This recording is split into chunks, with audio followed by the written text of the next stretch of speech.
it going, Bobcat fans? Chandler Lee here with you as always, introducing the GCSU Athlete of the Week for the week ending of October 17th. Today I'm joined by a member of the Georgia College cross country team, Mr. Daniel Horseman. Daniel, congratulations on the award. Thank you, thank you. Well, let's start with the team this year, Daniel. Give us an update on the team, how you guys are doing, ending towards this fall schedule that you guys have.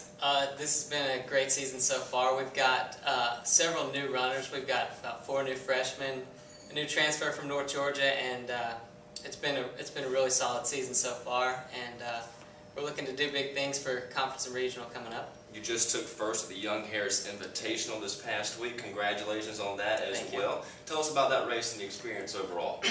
Well, I definitely wasn't expecting to be up front.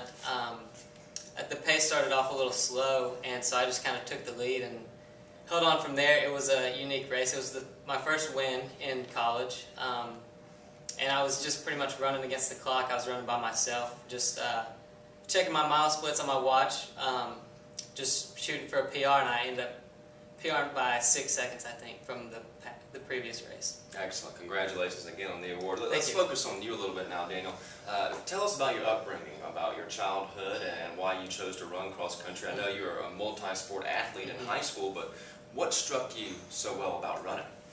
Actually, in high school, I started off with golf as my main focus. I was a big golfer and played. I lettered in 4 sports in high school. Played a lot of sports, a little bit of everything.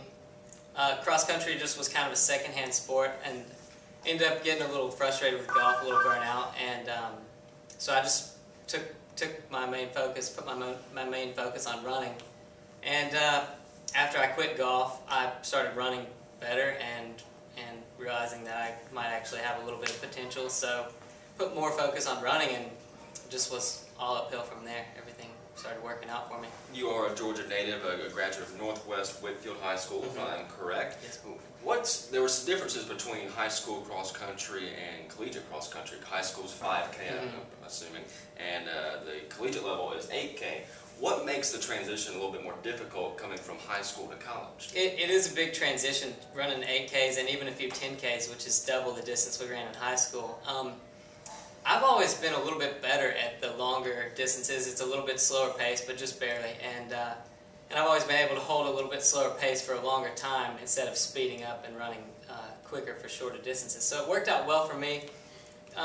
For training-wise, we had to increase the mileage a little bit, and then after a few races, you just kind of get used to it, I guess, and it worked out well for me. You mentioned the training, Daniel. That's a perfect segue into what I'm about to ask you. What does a runner have to do to train in the off-season, during the season, and particularly probably after the season? Basically, after the season, we take 2 weeks off, 2-3 weeks off, depending on how we feel, and then the training starts back up. We work back into it slowly. Right into track season in the spring, we meet as a team, practice a little bit for track, run a couple meets maybe, and then when it really starts is after track season, summer training. That's really important to get a good solid base. And I bet gruesome in this heat, right? Yeah, it's rough. I had to go out and do a lot of training runs by myself in the summer because we're not together as a team. So that's when it's mentally tough on you, making sure you're going out every day and doing what you're supposed to do. Our coach normally has some kind of summer training plan that we have to stay on top of. Yeah, putting in hard work in the summer, it definitely pays off, and that's worked out well for me this year. What goes through your mind when you're out there on the course, running, you're by yourself, and you're in the middle of a race? What thoughts go through your head? I was telling someone the other day that asked about this. In training runs, our heads just kind of wander. They're up in the clouds. We're thinking about all different kind of things. But in a race, I'm like completely focused on the task at hand, finishing the race. I'm checking my watch a lot. I know a lot of runners try not to do that, but I check my watch and make sure I'm right where I need to be, and adjust accordingly to what I see when I pass mile splits. But every step is just focused on the race, and maybe it's just the jersey ahead of you of a different color that you're trying to pick off one at a time, or just working your way up and just trying to hold a steady pace. You mentioned at the beginning when you and I were talking about the Peach Bowl Conference tournament coming up soon, the big race. What does the team have to do to hopefully get a high finish? Our conference is looking pretty tough this season.